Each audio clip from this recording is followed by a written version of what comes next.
Our final message in this series on accountability covers how to compare the state's accountability ratings from last year to this year amidst significant changes in the system. As I've shared with you over the past few weeks, the Texas Education Agency uses A, B, C, D, and F letter grades to assess public schools and districts in the state.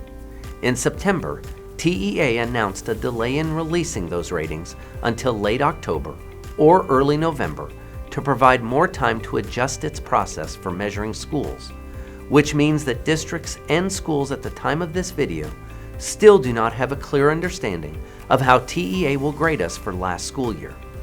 But we do know this: we cannot simply make an apples-to-apples comparison between 2022 and 2023 ratings when they are released.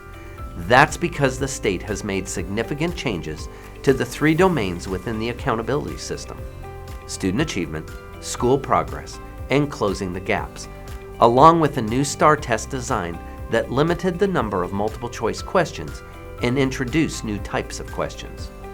You may have questions about the ratings of your child's school once the scores are released on texschools.gov.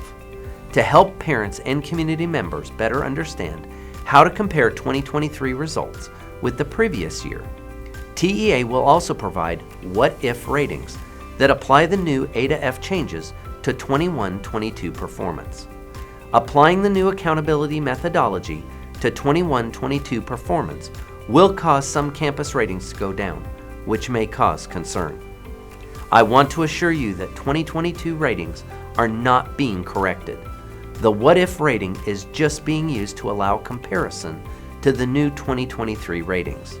But please keep in mind that while the what-if ratings are intended to help make a more equal comparison, I still believe that it is not an apples-to-apples comparison because the STAAR test changed between 22 and 23.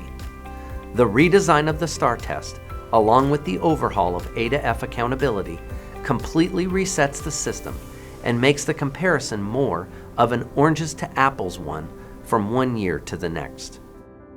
The passage of House Bill 22 in 2017 required that accountability indicators be updated periodically, not necessarily on a year-to-year basis. So, the state's grading system has remained the same for the past 5 years. In other words, the bar that determined what constituted an A school, a B school, a C, D, or F school has not moved until now. Rather than a gradual buildup of standards, the state is making a sudden 5-year jump in expected progress. So, the state average from 2022 has basically been converted into a C score on the state scale. We expect that the state's decision to move in this way will increase the number of D and F schools around the state. I try my best to encourage our staff and teachers to only focus on what we can control, and that's our commitment to you and your child. We are doing everything to ensure that your children receive a high-quality education.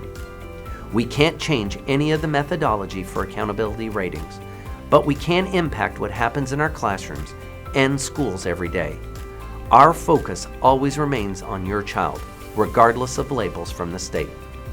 I hope these messages have provided you with some helpful context and background to better understand the changes in accountability and what is happening behind the scenes when scores are eventually released by TEA. You can view other videos in this series or my previous messages by visiting the link on your screen. Thank you for watching. I'll see you around our district.